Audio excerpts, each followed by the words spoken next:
Hi Chalas, saffron, white, green. இந்த மூணு colour சொல்லும்போது ஆஸ் அன் இந்தியனா உங்களுக்கு என்ன ஞாபகம் வருது? ஆப்வியஸா எனக்கு நம்மளோட நேஷனல் ஃபிளாக் தான் ஞாபகத்துக்கு வருது.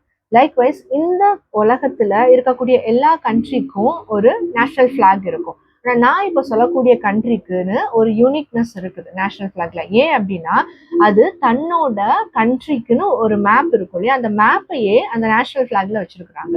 அது வேற எந்த கண்ட்ரியும் கிடையாது. யூரோப்ல இருக்கக்கூடிய ஒரு ஐலாண்ட் கண்ட்ரி சைப்ரஸ். சைப்ரஸ் அப்படிங்கிற கண்ட்ரியோட நேஷனல் ஃபிளாக் பார்த்தீங்க அப்படின்னா அதுல வந்து காப்பர் ஆரஞ்சு கலர்ல அந்த நாட்டோட மேப் இருக்கும் அண்ட் கீழே 2 ஆலிவ் லீவ்ஸ் கொடுத்துருப்பாங்க.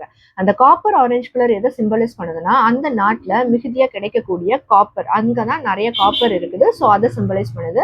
அந்த 2 ஆலிவ் லீவ்ஸும் அந்த கண்ட்ரில வாழக்கூடிய 2 கம்யூனிட்டிஸான கிரீக் மற்றும் டர்க்கிஷ் பீப்புளுக்கு நடுவில் பீஸ் வேணும் அப்படிங்கிறத சிம்பலைஸ் பண்றதுக்கு அந்த 2 ஆலிவ் லீவ்ஸ் இருக்கு. ஸோ இனிமே நம்ம நேஷனல் ஃபிளாக் பார்க்கும்போது ஒரு யூனிக்கா ஒரு நேஷனல் ஃபிளாக் இருக்குது, அது சைப்ரஸ் அப்படிங்கிறத ஞாபகம் வச்சுக்கோங்க.